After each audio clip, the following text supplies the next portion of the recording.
The day Kanye West's ego finally broke didn't look like a collapse at first. It looked like another headline, another outburst, another strange moment in a career built on chaos. But if you look closer, you can see the moment his confidence turned into something heavier, a kind of weight he could no longer carry. That's the thing about ego. It doesn't always explode. Sometimes it just slowly bends until it snaps. For years, Kanye called himself a genius, a god, a voice of a generation. And in a way, he wasn't wrong. He changed music, fashion, and culture. He turned himself into a symbol of power. But power is a strange thing. The more you have, the less you can hear. And somewhere between the applause and the anger, Kanye stopped hearing the quiet truth that used to guide him. You can trace the cracks if you look back, from the moments on stage when his confidence became shouting, to the interviews where brilliance turned into blame. Each time he tried to prove his greatness, something softer inside him faded. It was as if he was running from silence, terrified of what he might hear if the world ever stopped watching. And yet, beneath the fame, the noise, and the brilliance, something was shifting. The mirror he had built, the one that showed him who he thought he was, had started to crack. You could feel it in the way his confidence turned to chaos, in the way the applause that once fueled him began to sound hollow. But before we can understand how that mirror shattered, we have to go back to the moment it was first built. Before everything fell apart, there was a time when Kanye West's ego was the very thing that kept him alive. Long before the world called him arrogant, he was just a young producer in Chicago, fighting to be heard. Record labels doubted him, rappers dismissed him, and every beat he made came from a place of proving he was more than what people thought. That hunger built him. It gave his music emotion, edge, and purpose. When he rapped through a wired-shut jaw after his car accident, he turned pain into proof. Through the Wire wasn't just a song, it was survival. His ego wasn't arrogance then, it was armor. It was the fire that made him believe when nobody else would. But something happens when that fire finally gets what it's been chasing. The moment Kanye found success, the same voice that used to whisper, "You can do it," started saying, "Only you can." Confidence slowly turned into confirmation. He wasn't just being told he was good, he was being told he was a genius. Every award, every headline, every cheer added another layer to the image he was building. And when the world started calling him great, he began to believe it completely. That's how ego works. It starts as protection and ends as identity. Psychologist Carl Jung called it the persona, the mask we wear to survive the world. For Kanye, that mask was strength. It made him feel invincible. But the longer you wear a mask, the more it sticks to your skin. You forget where the mask ends, and you begin. So while the world saw confidence, what was actually forming underneath was something far more fragile. A man who couldn't afford to be wrong. The early signs were already there. At award shows, in interviews, he started demanding the spotlight. Not because he wanted attention, but because without it, he didn't know who he was. The validation that once fueled him slowly became the thing he depended on. And once you depend on it, you can't live without it. That's where the story really begins. With a man who fought rejection for so long that he built a new version of himself to never feel it again. But the problem with building a god to protect you is that one day you forget you're human. And that's when the fire that once pushed you forward starts burning you from the inside. To quiet that fire, Kanye didn't slow down. He built higher. Once his ego became his armor, it didn't take long for the armor to start shining brighter than the person inside it.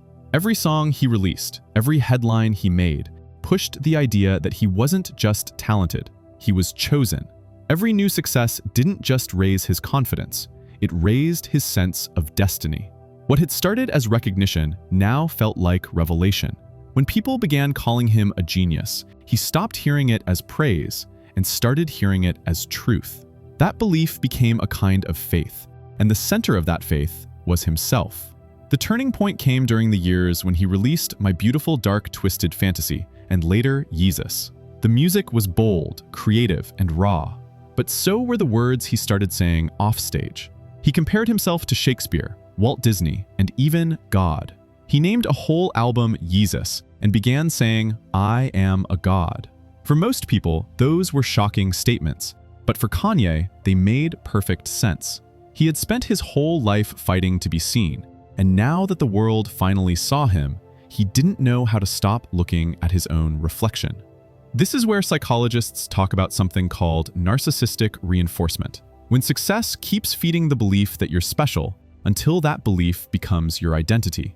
The ego, instead of being a voice inside you, becomes the voice of everything around you. Every crowd, every camera, every like or comment becomes proof that you can't be wrong. And for someone as creative as Kanye, that's dangerous, because imagination turns that feeling into a world where you're always the center. Philosopher Friedrich Nietzsche once warned that when people lose their belief in something higher, they often try to become their own gods. Kanye didn't just make art. He built a mythology where he was both creator and hero. He wasn't rapping about greatness anymore. He was trying to live inside it. The problem with living as your own god is that gods don't apologize, and they don't doubt. The moment you start believing that, you lose the ability to listen. During interviews, his words became sharper. He didn't debate, he declared. He stopped talking to people and started preaching at them. Critics called it arrogance, but underneath it was fear. Fear of being ordinary again. Fear of being forgotten. Every time he shouted, "I'm the greatest," what he was really saying was, "Please don't stop believing in me." That's what makes this part of his story so tragic. The same vision that made him a legend started turning into the very thing that blinded him. Confidence had become a religion, and faith had been replaced with fame. And as that belief grew, so did the distance between the man and the mirror. The world kept cheering, but Kanye was already drifting into his own reflection, chasing a version of himself that could never exist. And when the applause began to fade, he didn't know how to come back down. Because once you start worshiping yourself, even silence feels like betrayal. That's the moment faith turns fragile, when belief stops being inspiration and starts becoming control. By the time Kanye reached the height of his fame, control wasn't just his habit anymore, it was his whole identity. Every detail, from his music to his clothes to the way he was seen in public, had to reflect perfection. But perfection is a trap, because the moment anything slips, the illusion breaks. And when your whole identity is built on being right, even small mistakes start to feel like betrayal. Fame doesn't just feed the ego, it locks it in place. You can't step away from it. The lights never turn off, the comments never stop, and every emotion becomes a performance. For Kanye, life turned into a constant show. The stage wasn't just where he worked, it became where he lived. And the more he tried to control it, the faster it began to control him. You could see the shift during his public rants and unpredictable moments on stage. He'd stop performing and start talking, sometimes for minutes, sometimes for hours, pouring out frustration and rage. What sounded like confidence had turned into chaos. His need to lead every conversation became a need to prove something no one was asking him to prove anymore. In psychology, Sigmund Freud described a conflict inside every person, the battle between the id, the part that wants whatever it feels, and the superego, the part that knows what's right. Normally, those voices balance each other out, but fame breaks that balance. It silences the superego by surrounding you with people who say yes to everything. The id, raw emotion, impulse, desire, takes the microphone. That's what we saw with Kanye. His thoughts spilled out unfiltered. His anger turned public. His emotions became headlines. And when that happens, the line between truth and performance disappears. One moment, he'd talk about love and creativity. The next, he'd wear a red MAGA hat and call it rebellion. To him, it wasn't politics. It was control. It was his way of saying, "You can't define me." But what looked like freedom was really fear. Not just of silence, but of seeing who he'd become when the noise finally stopped. The interviews grew stranger. The feuds became louder. The hospital visit after his breakdown wasn't just exhaustion. It was the body's way of saying what his mind refused to admit, that he was running on fumes. Even his closest friends started to pull away, not because they stopped caring, but because he'd stopped listening. This kind of collapse doesn't only happen to celebrities. It happens to anyone who starts living for attention. The more you depend on being seen, the more you forget how to simply be. Validation turns into the drug that keeps you going, and the moment you don't get it, withdrawal begins. Kanye was just living that truth on the biggest stage possible. Every headline, Every outburst, every argument was the same cry for control, to prove that the world still revolved around him. But control isn't power, it's panic dressed as confidence. And for someone who had once believed he could shape the world with his voice, realizing that he couldn't was the first time the mirror stopped reflecting back what he wanted to see. When your identity depends on being seen, silence feels like suffocation. And sooner or later, that silence starts to echo. And that echo, the emptiness where the applause used to be, was the sound of everything finally giving way. Kanye's breaking point didn't come from one mistake. It came from years of carrying a world that never stopped demanding more, until the weight of being right, visible, and untouchable crushed the person underneath. The world that once worshipped him began to turn away. Brands cut ties, deals vanished, and headlines that once called him a genius now called him unstable. His words, the same ones that used to move crowds, started pushing people away. When he made his anti-Semitic remarks, it wasn't just a public scandal.